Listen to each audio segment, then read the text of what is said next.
This is the second part of Mohit and Vatsal's conversation with Akshay about their journey as startup founders. In the first part, they spoke about the journey of building Runner and eventually getting acquired by Zomato. And we highly recommend that you listen to that episode if you have not done so already. In this episode, they talk about the journey of starting up again after the acquisition.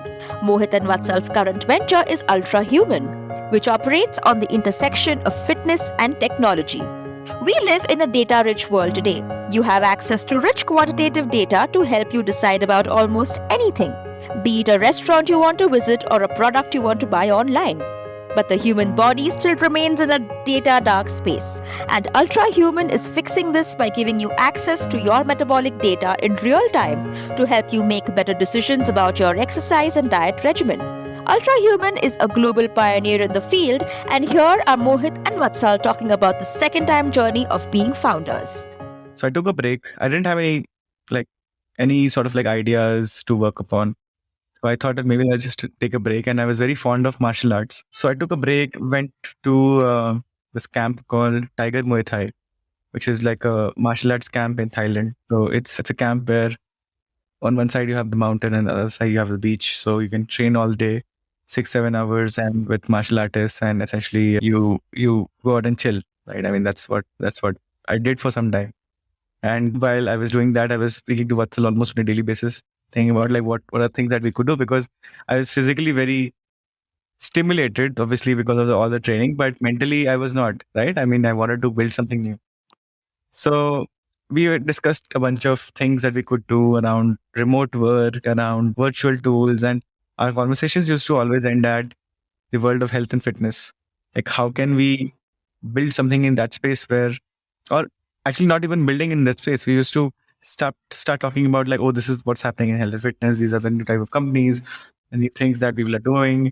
This is the new technology that we could try out. So we found a common pattern across maybe 20, 30 of our discussions and said oh man, I think we're just talking about this. Let's build something in this space. And what were the trends you were seeing? Like the wearables trend? Was that what you saw that's becoming a big trend? Or yeah, so basically largely smart data around fitness, diverging into smart wearables and smart gyms or home gyms essentially.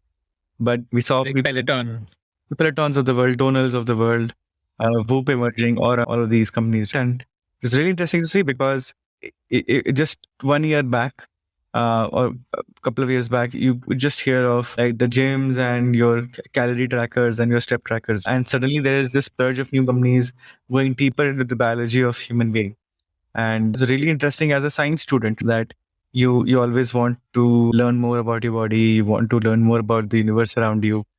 So from a scientific curiosity perspective, it felt really interesting to read about these companies, the research, meet athletes who are using this, speak to the researchers. That's what we did, by the way. Spend our time doing all of these things and realize that there is so much to human biology that we don't know, and about we know more about a cars than basically our own body. So yeah, right. That was the genesis of While we were discussing, also what we figured was that health as a spectrum, it's currently broken. It's one side there are hospitals and the other side there are gyms, right? So those are two extreme ends, right? Whenever someone wants to, let's say they think about being healthy, they are like, oh, I need to hit the gym. But the answer is not, in fact, that. We were also reading a lot of books and talking to a lot of researchers, and all of them said that it's not about you go into the gym and then only you will become fit. Actually, most of the longest living people, they don't have a gym in their community. It's always you being active, eating clean, right?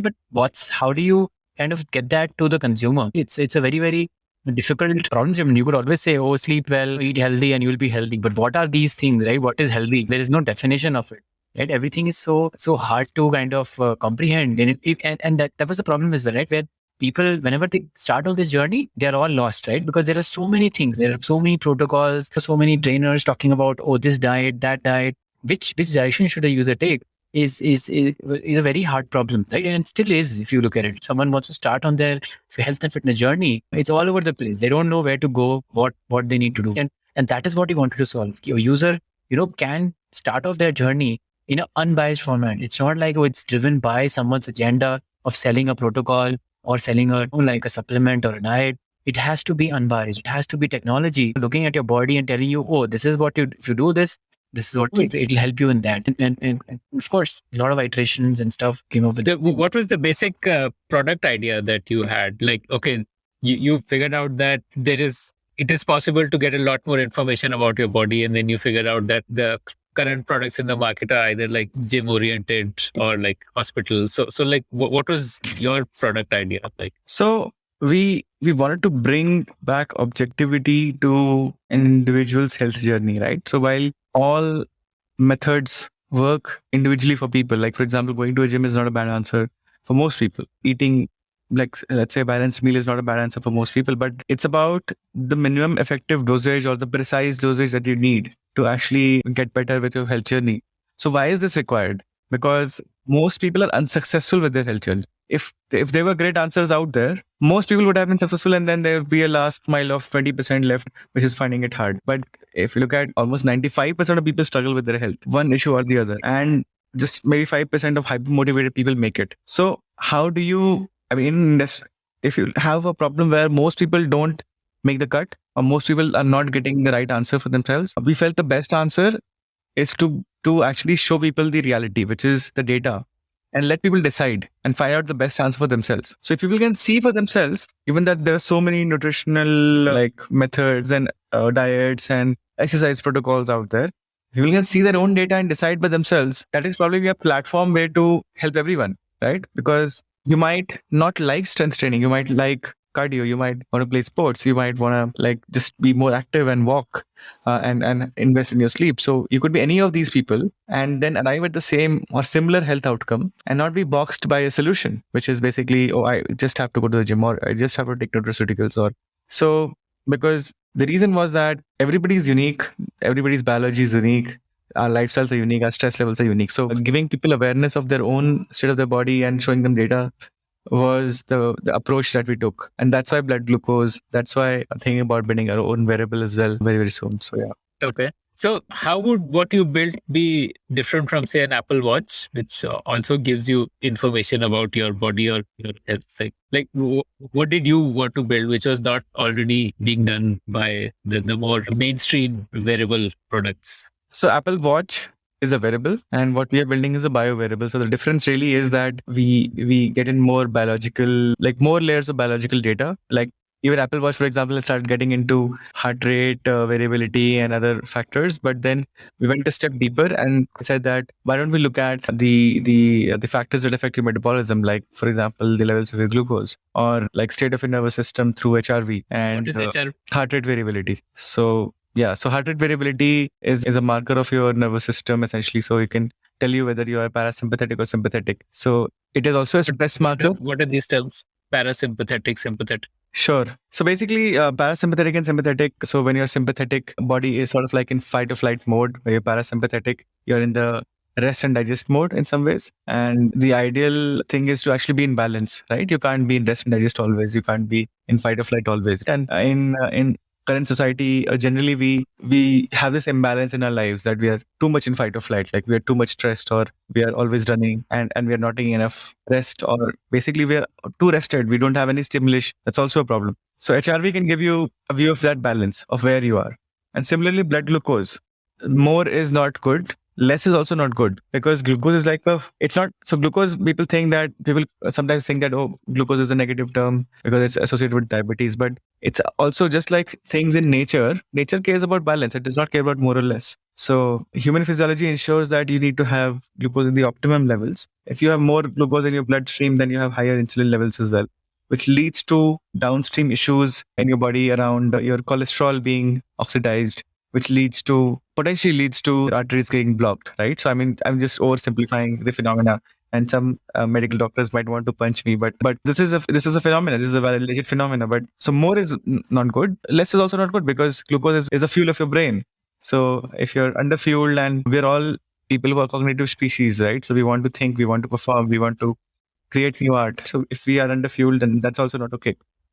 And the fuel does not just come from your food. It also comes from your liver trying to create, or basically your body trying to create more glucose, either in the liver or through muscles, etc. So that's why glucose biomarker is interesting, because it's a real-time biomarker. It can tell you what foods were metabolically healthy for you, which foods are the ones that need more optimization. It's important, more important, the latest or the modern context, because we're living in the era where we probably have absolutely the least amount of visibility now in terms of the amount of hidden stuff that's there in our food, right? Because of all the crazy food engineering that has happened over the last few years and decades. So if you can't see what you're putting into your mouth or into your body, you can at least see the response of your body, right? Because the first part is highly misleading. It's shadowed by all the fancy marketing and all the brand that people have, the FMCG companies have created. But you can at least for yourself evaluate what's good for you and what's bad for you, instead of believing in something that, oh, this grain is amazing for me, or this is the healthy. This healthy term is being over abused across all brands and all systems across the world. So how do you figure out what's great for you? So that's And also, there's a primary thesis. Yeah. And also what we figured was that a lot of the research that says, okay, this grain is great, or this food ingredient is great. It's people don't read who's funded that research as well, right? So there could be a hidden agenda about everything, right? And again, you get to know from products from someone, you don't know if that person is also selling that product. So now if you have a benchmark that you do with your body, right, doesn't matter, it might that product might impact someone differently, but what is the impact of that on you is something that is so unique, right? And that is what we want to get at, that it's your journey, right? It's no one else's journey. It's not a blog. It's not a YouTube video that you do and you will see the results and you'll have the best state of your body. It's about your journey, and you need to take it. You need to iterate over it. Let's say you love something, but it is bad for you. Now, how do you get that into your life? You have to make sure that it's still there in your life, right? You can't say that, okay, if I stop eating that today, you already are diseased, right? You already cannot consume your favorite foods. So that's not the answer. It can't be, right? As a community, we have been growing, eating, and enjoying food, and every community has that. So that cannot be said that, okay, that's not the culture that you should follow. It has to be along with something. So how does a bunch of non-medical folks go about building a health tech product? I mean, you don't have that academic training into the space. So how did you go about actually building a robust product with which was backed up by some science around it and all of that? There are two layers to it. One is that this naturally has, you can say, an entry barrier to this industry, has an entry barrier to this, which is you need to be well read to some extent about the space.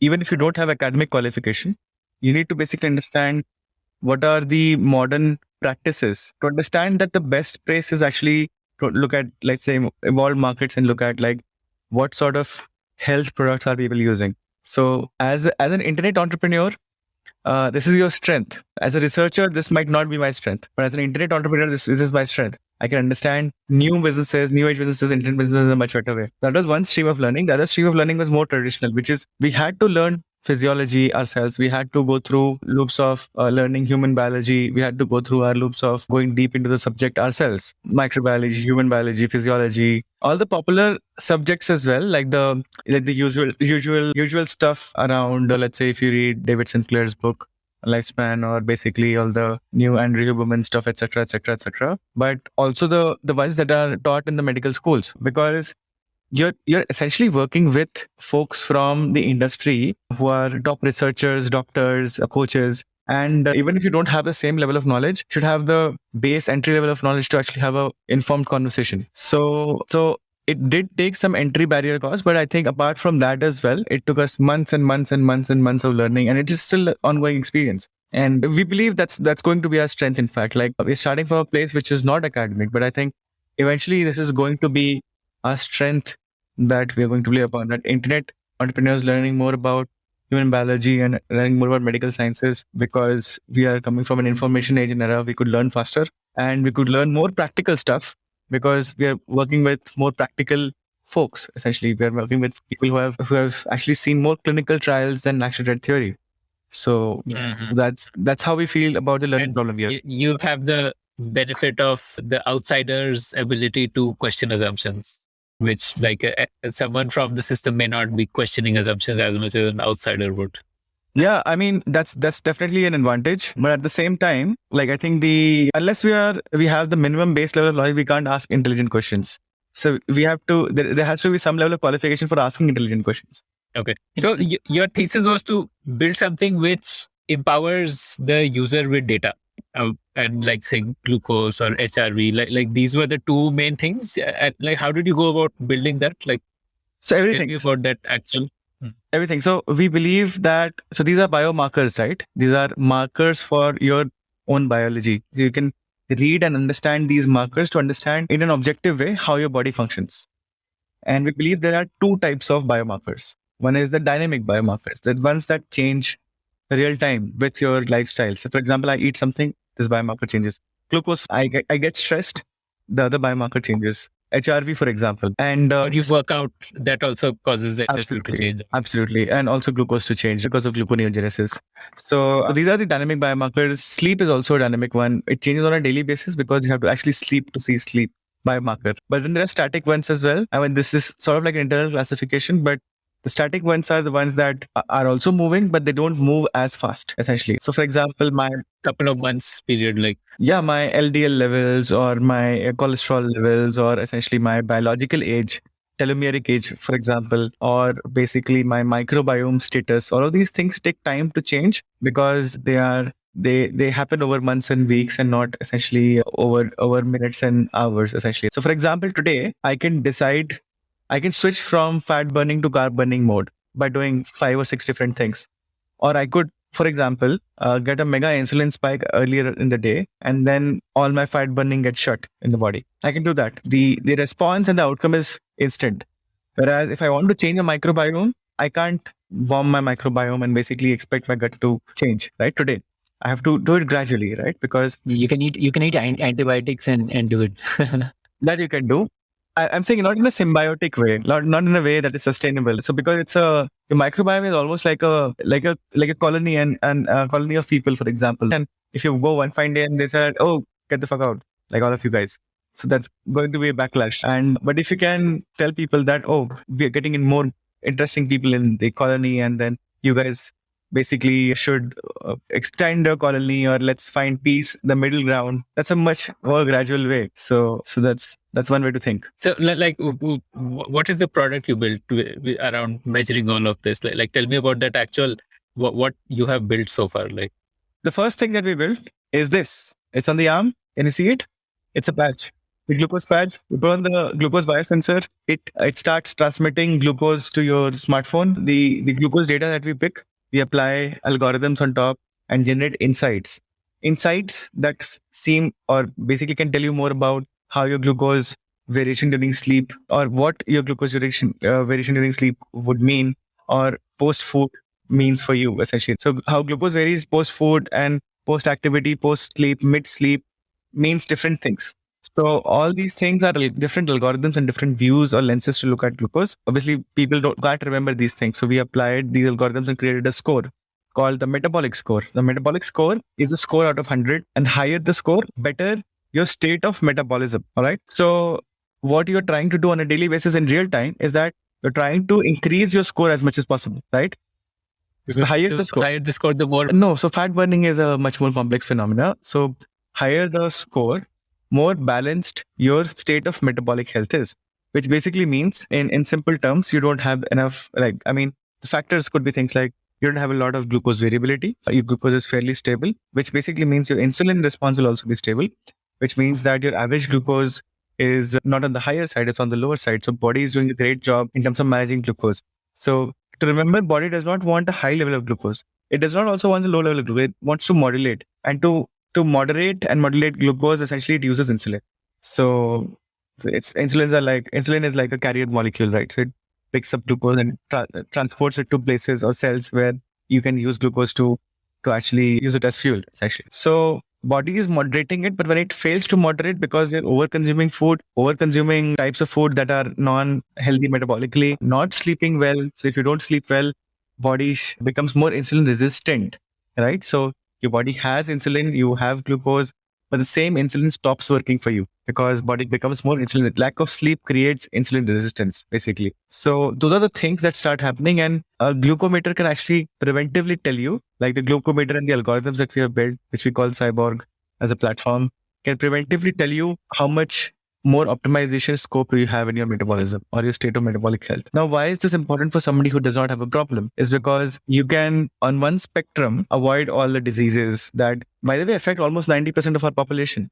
It's not like we have a higher probability of getting a metabolic disorder than not today, as the citizens of the world. So 88% of the world has one sort of the other metabolic disorder. So this metabolic disorder could be diabetes, pre-diabetes, hypertension, obesity, some sort of visceral damage, etc., fatty liver, all of that. Men have a slightly higher chance. But even in women, for example, PCOS is a huge problem, right? Gestational diabetes is a huge problem, right? So that's one side of optimization. The other side is your energy levels, right? If your metabolism is not functioning well, your energy levels are going to be not very stable. They're going to spike, dip, spike, dip. You wouldn't have the right amount of focus levels. You wouldn't have the right amount of fat burning capabilities as well. Fat burning, though, just to qualify, is a much more complex phenomena. Actually, to be honest, it's simple and complex at the same time. It's also thermodynamic equation. So if you're consuming more calories, but your metabolism is working well, eventually metabolism will give up and you will eventually gain fat. But if your calories are under control and you're watching your state of metabolic health, that is the best state. So for your body, potentially, it's a good enough state, basically. So for a non-diseased individual, it's about avoiding disease, but also living a much better quality of life. We have athletes who are actually trying to hit their personal best or trying to improve their focus via glucose monitoring. Athletes who are trying to lift more by understanding how glucose metabolization in the body works, because it's not just physical strength that gets affected, but also mental capabilities, cognitive capabilities, because glucose is also, remember, the fuel for your brain. So that's how we think about the product. That's how the product works today. In the future, you can expect us to add more biomarkers and more dynamic and also static ones. Like, how do you know more about your microbiome? How do you know more about the state of your blood biomarkers? So that would be, you come to the platform and you can go as deep as possible, right? Because you're trying to live a better quality of life, and it will take some effort to undo some damage and also to get to the level where you can perform higher. So if you like to hear stories of founders, then we have tons of great stories from entrepreneurs who have built billion-dollar businesses. Just search for the Founder Thesis podcast on any audio streaming app like Spotify, Gaana, Apple Podcasts, and subscribe to the show. how did you actually build this? Like, did you have to do an R&D and build something from scratch, or was there something already available for example, if today someone wants to launch a smartphone, then you know that, okay, there is a supply chain in China where you can go and figure it out. But how do you launch a glucose patch? So the technology is a 20-year-old technology in terms of the hardware. And the form factor has improved recently, like last 5 to 8 years. But the software side, the information layer, etc., is fairly recent. And traditionally, it's been used for diabetes reversal. Initially, it was used for type 1 diabetes management, right? So it's still being largely used for type 1 diabetes management. But then the type 2 folks realized that glucose is an interesting biomarker. Let's use it for reversal as well, or for managing type 2 diabetes. We are bringing it to general lifestyle. So what we had to do was to actually study all lifestyle papers and essentially understand, for the non-disease population, what does glucose actually mean. So that's what we had to go deep into. And for that, we had to actually start with sports scientists than doctors, because sports scientists are actually at the cutting edge of human performance.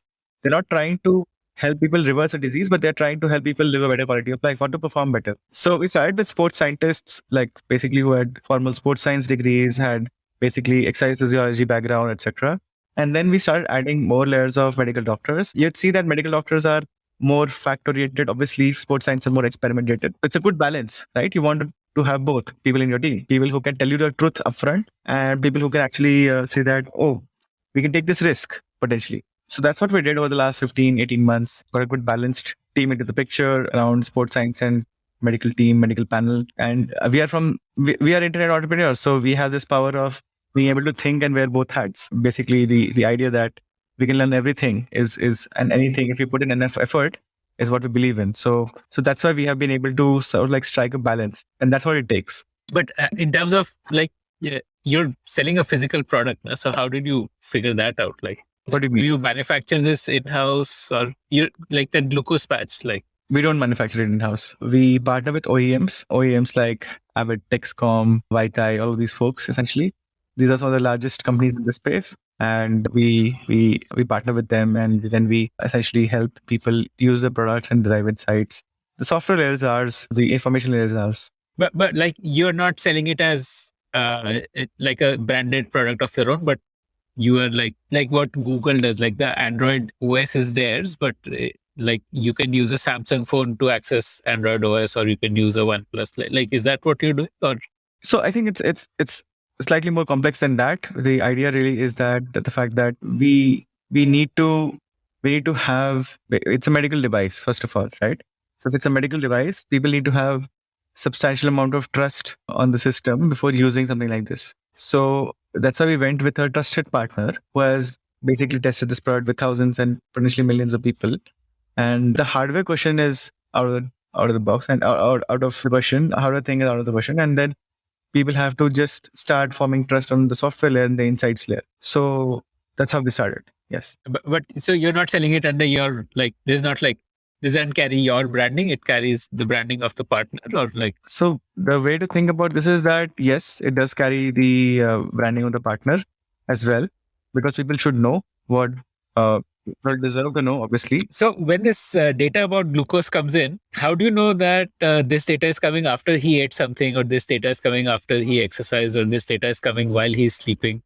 How are you able to figure that stuff out? And so this glucose monitor transmits glucose real time, almost real time, into your smartphone, and then when you eat something, you most probably get a spike if it has glucose or carbs in it, essentially, right? Sometimes even proteins. So in these three scenarios, your glucose will spike, and we nudge the user to tell us that what happened. Sometimes during exercise also it spikes because of gluconeogenesis. So we nudge the user to ask that, oh, what really happened? And the user tells us that, oh, this is what happened. And that's how we get to know. You don't need to record it for everything. You need to record only when you get a spike. That's one. The second behavior is that people also integrate with third-party platforms, like workout platforms, and those things integrate with our platform, essentially. Like, for example, Apple Health. We integrate with Apple Health. So the data is in Apple Health that gets automatically picked up, and that tells us where in the section of the curve what really happened. So especially for workouts, the workouts show up directly, and we know that this is how your glucose varied during the workout, and this is why you're feeling scored because of how your glucose worked. Yeah. And so those nudges are like what Google Maps would give you, like, are you at this place, and something like that, I guess. That's a good way to say it. So it's very contextual. Basically, when you hit a spike, only then the platform or you have a different type of spike. Like basically the shape of the spike is not extremely sharp, but it is like sort of like long, like large area under the curve, and the nudge is different. So it's extremely personalized. Like if you and I put on the same hardware and have the same access to the same app, my insights would be extremely different than yours, because it depends totally on like everything almost, right? And even the stress levels, for example, today, if I'm more stressed today, my response is going to be poorer than the other day. What all insights does the consumer get? One is, of course, like a score, and there is some sort of gamification to make the consumer hit a better score. What else besides that? Like, so the score is one, and we have something called the metabolic vectors. The metabolic vectors are, you can say, the same algorithm, the same metabolism algorithm, verticalized into three different use cases. One is the athletic fueling use case. The second is the productivity or the focus use case. And third is the longevity use case. So how can you look at glucose and, for example, live longer? So that's longevity. So we use certain factor called the circadian factor, for example. So how it's gamified is that we have put it in a triangle, which we call the triangle. So if you want to live longer, have good levels of focus, and also an athlete, I should get a perfect shape. So the more perfect shapes you get, the more balanced you are in terms of your physiology and goals. So that's one other way. But still, if you like, and yeah, and also I think not just the factors, but I think just in glucose there are so many factors built in. Let's say, for example, you had a Coke, and how your body reacted to Coke is like there'll be a sharp rise and a sharp fall. So we kind of capture all of those and tell you that there's been a crash in your glucose, and now you'll feel hungry because you've had a crash. So it becomes very, very contextual and deep as you start using the platform. Like, for example, if you had 2-3 spikes during the day, we'll of course assess that and tell you that, hey, your variability has been on an uptrend. That means, okay, you've been partying. Now's the time to get back on your routine. So there are a lot of these, micro nudges that you will start getting as and when you use the platform, right? Everything is like being captured while you sleep. Now, during sleep, how your glucose should be and how it is today and how the trend was basically something that only a machine can do. You can't look at it and say, okay, oh, yesterday it was fine, today it's not fine, because it's deeply embedded into that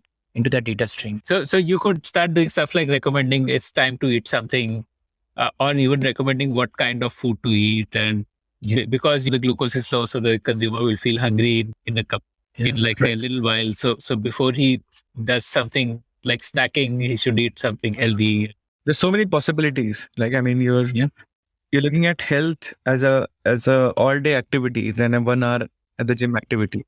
So you have so many optimization vectors essentially, right, throughout the day. Like eating an hour early has so many compounded benefits, like compared to like most things that people do. For example, if you're eating at 10 p.m. every day, just try eating at 9 p.m. for a few days and see, because your body will be able to digest food in a better way, and then your sleep quality will be better, which improves your insulin sensitivity, which improves your food response, and which will give you better energy levels, and which will prompt you to eat a little earlier, essentially. So it's sort of like a physiology is interesting because it's sort of like a connected wheel.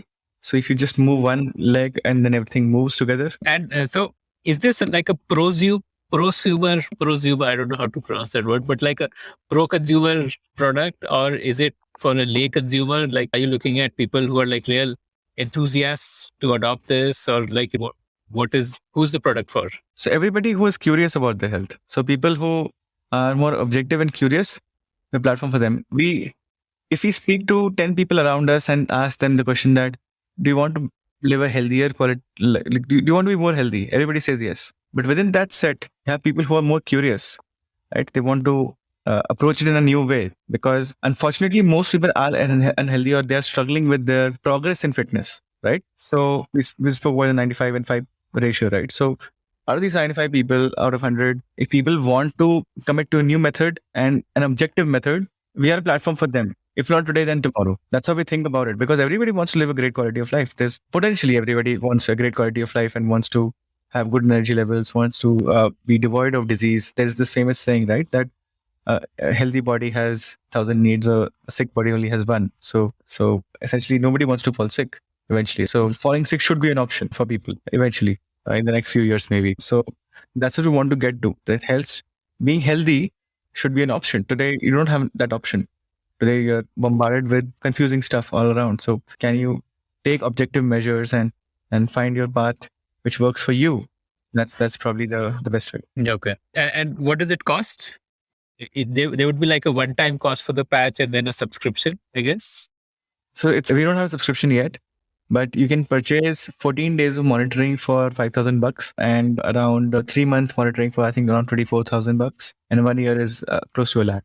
So these are the three. Generally, we see people taking the 3-month or the one-time sensor. The people who don't know about the product, they take the one-time sensor and then they understand, oh, this is how it affects me, and then they take the 3-month one. And only the one that you're calling prosumer, or people who are actually on a mission to change their life completely, transform their body, they take the yearly one, which is basically, for the next 1 year, I've committed to my fitness goal. They take the yearly one. So the 14 day, because the patch lasts for 14 days, like. That is correct. Why does it last for 14 days? Is it a battery thing, or is it what's the reason? Why can't you get a patch which lasts longer? Good question. We want to get a patch that lasts longer, but today the patch has a bioenzyme that can only survive within the skin for 14 days. And beyond 14 days, the efficacy and the accuracy reduces. So the hardware manufacturers have put an upper limit of 14 days. In case of some other OEMs, it's also 10 days, for example. And there are OEMs that have a 90-day patch as well. But then we went ahead with the one that was a good trade-off, essentially, like good accuracy and good variability and all of that. I mean, you're not getting that lifetime customer value benefit. I mean, if people are doing 14 days and then 3 months, then what after 3 months? So it totally depends on people and the use case, right? So we are in preventive. So we will see positive churn as well from people, right? It's not like positive churn is bad, because the fact that if people are, what we should be careful about is that are people deriving enough value? So if people are deriving enough value in 3 months, they're getting healthier, they understand more about their life. It's a great outcome. Why should I change somebody and say that, oh, please use it for a year? That doesn't make sense. The concept is minimum effective dosage. So it has to be used in a spare, sort of like in a way that you require the minimum amount of effort and you get to your goals. Now, people are naturally aging. Everybody ages, right? So obviously over the years, if people derive value, they'll come back and say that, oh, I need to do another stint with you because I need to commit to my health again. But the bottom line across everything, whether it's a 1 year user, 3 month user, or even a 14-day user, the idea is to deliver value for them within that time duration. If we deliver value, that's our goal. I mean, if we end up being a product that people buy and hang their clothes on, then we could have done anything else. But we want to be a company that people use the product for. Like we want to be a company that people forget after buying. So that's a ethical constraint that we're putting on in terms of how we think about products. But like from a long-term perspective, wouldn't you want to have some play to, like you've got a customer in, you had them download the app is just lying idle on the phone. Wouldn't you want to have some sort of way for that engagement to be continuous, regular, even after that 3-month period is over? Well, I mean, getting people to download an app is like there is a spend that has gone on it. It's a certain amount of asset that you're creating if there are 10,000 people who've downloaded your app. So, Sure. I mean, what? So we're thinking of a coaching model. We're thinking of a way to give people actionable data beyond their journey as well. Though, to be honest, the most change you make is during the journey because you're being monitored, right? So you have to make a change. You're accountable to yourself. But at least 20% of that could be achieved being off the sensor as well. So we're trying out a few experiments around that. Like how do people think, right? When they're off the sensor, and can we make them retain some of the learnings that they had during this stint, something like that. Like what Goki did, like coaching in that sense, So I'm not aware what they did, but I think in this case we would love to basically help them like from their glucose data, because there's a lot of data on people in terms of how they consume their food, how much workout they get, etc. We'd love to create like a food strategy for them. For example, how should they be eating? Should they be eating within a time window? Should they be eating across different hours? Because some people are not so great with fasting because they turn hypoglycemic during late evening. So they should eat more frequently and even like 2-3 hours before sleep. But if somebody is fat adapted and they're pretty cool, metabolically flexible, they can eat within like a 4-hour window and still be chill. So what is your food strategy? What grains work for you? Which grains you should probably avoid? How much carb you should be eating and how much protein and fats you should be eating based on the goal that you have, and how to eat these in moderation. And if you want to include nuts, for example, in your diet, how should you be including these? All these are valid questions, and it's not a diet, to be honest. It's a food strategy that we're talking about, right? And it's an evolving strategy because your body is changing. We don't realize this. You're aging. Your body is changing, right? So our need of healthy fats today is different from 5 years back and then 10 years back, even a few months back. Depending on how I am metabolizing fats, this need changes. So yeah, that's what the platform takes care of. So this food strategy sounds pretty like, it sounds like a massive opportunity, right? I mean, there is such a massive industry around diets, be it influencer led or books or subscriptions or like even going to dietitian, whatever. So that's like a pretty massive market. So like, are you planning to do a human led approach or like pure algorithm based approach, or what? Like, what will that look like? That food strategy product?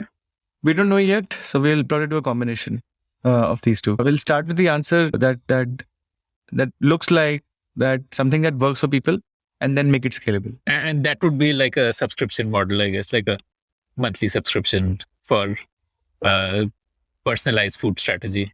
Could be that, or it could be something that comes along with your subscription today or with your purchase today. Okay. Like you pay 24,000 and you get, say, maybe for a full year with a patch every quarter or something like that. Like that's some sort of that sounds pretty amazing.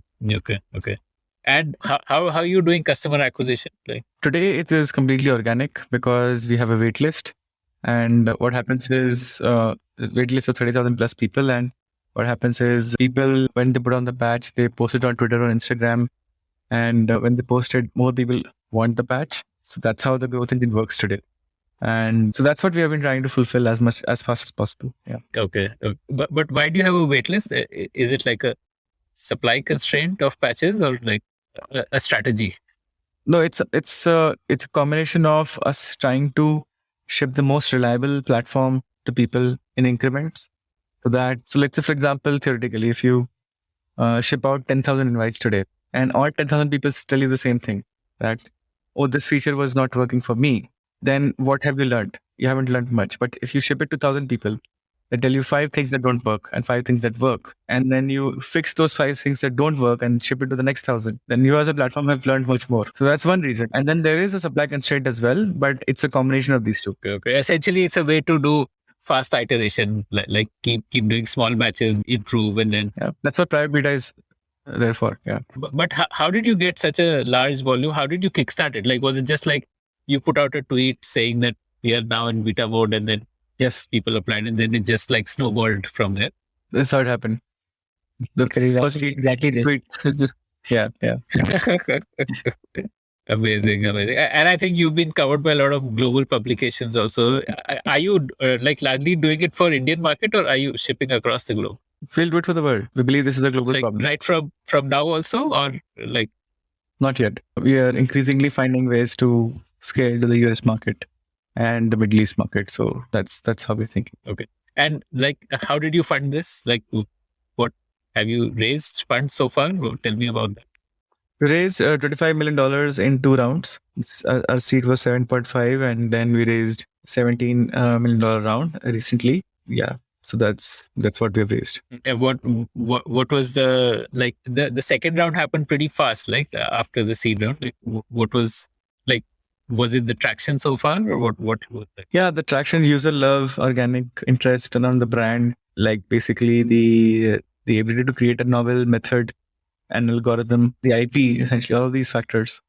Good. And who are the investors or cap table? Like, So Nexus, Bloom, Falcon Edge, and SteadView. So these are the 4. some of these diets, which I just want to like hear from you. If are they fad? Do they actually work? Like, say you have this 1 meal a day kind of a thing, or intermittent fasting, and do things like that improve your metabolic score, or do they make it worse? All of these things work. Each one of these diets work. The question you have to ask is that, do these work in the longer run for you as a lifestyle, right? So can you do this for 20 years? Can you do keto for 20 years? You can't, right? So do you want to do this for 3 months? So it's a tool is what people should realize. So being in the ketogenic mode is not a bad thing. But if it's a time like bound thing and you want to sort of like do some sort of insulin fasting and essentially do not have glucose spikes for a long time and are trying to change your body composition for some time, these are not bad things. But if you're thinking that this will become your lifestyle, then this is a mistake. If you like the Founder Thesis podcast, then do check out our other shows on subjects like marketing, technology, career advice, books, and drama. Visit thepodium.in, that is thepodium.in, for a complete list of all our shows.